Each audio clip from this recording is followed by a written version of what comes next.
Peperangan antara kebaikan dan kejahatan telah menjadi tema yang mendalam dalam sejarah manusia. Alkitab mengungkapkan peperangan terbesar yang akan terjadi pada akhir zaman, di mana kuasa terang dan kegelapan akan bertempur dalam pertempuran yang tak terhindarkan. Wahyu 12 ayat 7 hingga 12 memberikan gambaran yang jelas mengenai perang surgawi yang akan terjadi antara malaikat agung Mikael dan para malaikat Tuhan, melawan iblis si naga besar, dan para malaikat yang jatuh. Ini akan menjadi pertempuran terakhir di alam roh, yang akan mengakhiri pengaruh iblis di surga untuk selama-lamanya. Dalam video ini kita akan menggali lebih dalam, mengenai peperangan surgawi ini, keberadaan iblis sebelum dan selama akhir zaman, dan bagaimana kita sebagai orang percaya dapat mempersiapkan diri menghadapi konflik rohani ini.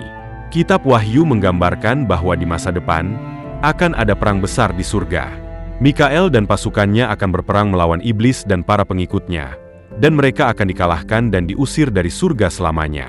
Hal ini menandai akhir dari keberadaan iblis di alam surgawi, dan memastikan kekalahan totalnya. Satu hal yang perlu diperhatikan adalah bahwa pertempuran ini bukan hanya sekadar konflik fisik, melainkan simbol dari kemenangan Allah atas kejahatan. Mengapa pertempuran ini terjadi di surga?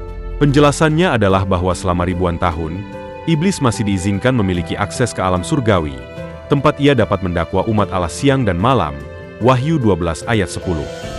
Contoh dari aktivitas ini terlihat dalam kisah Ayub, di mana iblis menuduh Ayub di hadapan Allah dan meragukan kesetiaan Ayub kepada Tuhan, Ayub 1 ayat 9 hingga 11. Pengusiran iblis dari surga akan mengakhiri misinya sebagai pendakwa umat Kristen, dan pada akhirnya kemenangan Allah akan menjadi jelas dan lengkap. Keberadaan iblis sebelum dan selama akhir zaman. Banyak orang berpikir bahwa iblis dan para setan sudah berada di neraka sejak pemberontakan pertama mereka. Namun, Alkitab menunjukkan bahwa iblis masih memiliki akses baik ke bumi maupun ke surga. Di dunia, ia terus bekerja untuk menyesatkan dan menggoda manusia, seperti yang terlihat dalam kisah Hawa di Taman Eden, Kejadian 3 ayat 1 hingga 6, dan pencobaan Yesus di padang gurun, Matius 4 ayat 1 hingga 11. Sebagai penguasa kerajaan angkasa, Efesus 2 ayat 2, iblis juga beroperasi di dunia kita dan bekerja untuk menghalangi rencana Allah, serta merusak kehidupan manusia. Paulus, dalam suratnya kepada jemaat di Korintus, mengungkapkan bahwa terdapat 3 tingkatan langit. Langit pertama adalah atmosfer bumi, langit kedua adalah ruang angkasa atau alam semesta, dan langit ketiga adalah tempat kediaman Allah, 2 Korintus 12 ayat 2. Iblis dan para malaikatnya memiliki akses di langit kedua, tempat di mana mereka masih dapat mempengaruhi dan mengganggu kehidupan manusia.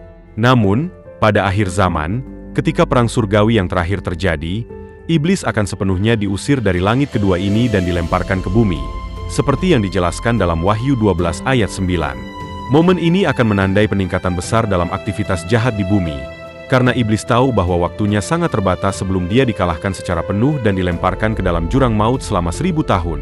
Wahyu 20 ayat 1 hingga 3. Peran Mikael dalam peperangan rohani dan kemenangan akhir. Mikael memiliki peran penting dalam peperangan rohani dan kemenangan akhir menurut Alkitab. Sebagai salah satu penghulu malaikat atau malaikat agung, Mikael dikenal sebagai pemimpin pasukan malaikat Tuhan. Dalam Daniel 10 ayat 13, ia digambarkan sebagai salah satu pemimpin yang bertarung demi umat Allah.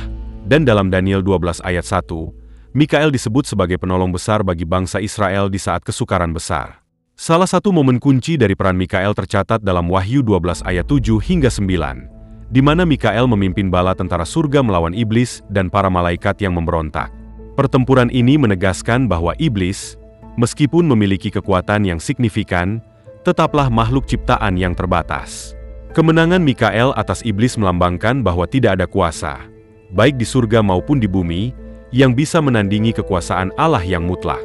Peperangan rohani yang dipimpin oleh Mikael adalah simbol dari pertempuran besar yang berlangsung di alam roh, dan peran Mikael mencerminkan perlindungan dan kemenangan bagi umat Allah. Pada akhirnya, kemenangan ini memperlihatkan otoritas Allah yang berdaulat atas segala ciptaan dan memastikan kehancuran akhir dari kuasa jahat di dunia. Menghadapi peperangan rohani di dunia. Sebagai orang percaya, kita harus sadar bahwa peperangan yang terjadi di alam rohani juga berdampak di dunia ini. Efesus 6 ayat 12 mengingatkan bahwa perjuangan kita bukanlah melawan darah dan daging, tetapi melawan pemerintah-pemerintah, melawan penguasa-penguasa, melawan penghulu-penghulu dunia yang gelap ini, melawan roh-roh jahat di udara. Ini berarti kita terlibat dalam peperangan rohani setiap hari, dan perlu mempersiapkan diri dengan mengenakan perlengkapan senjata Allah, kebenaran, keadilan, iman, Injil perdamaian, keselamatan, dan firman Allah. Meskipun peperangan ini nyata, kita harus selalu ingat bahwa kemenangan telah dijamin melalui Yesus Kristus. Iblis, musuh besar umat manusia, telah dikalahkan melalui kematian dan kebangkitan Kristus. Kemenangan ini bukan hanya kemenangan sementara, tetapi kemenangan kekal yang pasti. Pada saat yang ditetapkan oleh Tuhan, iblis akan dilemparkan ke dalam lautan api dan mengalami hukuman kekal, seperti yang dinubuatkan dalam Wahyu 20 ayat 10. Karena itu, kita tidak perlu takut atau gentar menghadapi kejahatan di dunia ini. Allah telah memberikan kita kuasa melalui Roh Kudus untuk mengalahkan setiap tipu muslihat dan serangan musuh. Kita dipanggil untuk berdiri teguh dan melawan dengan keberanian, karena Allah selalu menyertai kita. Peperangan rohani ini mengungkapkan adanya pertarungan besar antara kuasa Allah yang Maha Kuasa dan kekuatan kejahatan yang berusaha menghancurkan ciptaannya.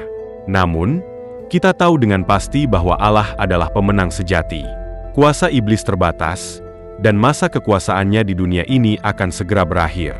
Sebagai umat Tuhan, kita dipanggil untuk tetap kuat dalam iman, terus mengenakan perlengkapan senjata rohani, dan dengan tegas menjadi saksi bagi kebenaran dan kasih-Nya kepada dunia. Kemenangan telah diberikan kepada kita melalui Yesus Kristus, dan suatu hari, segala sesuatu yang telah dirusak oleh dosa akan dipulihkan. Ketika itu tiba, Kristus akan memerintah sebagai Raja di atas segala raja, dan kerajaannya akan berlangsung selamanya, membawa damai dan keadilan yang abadi.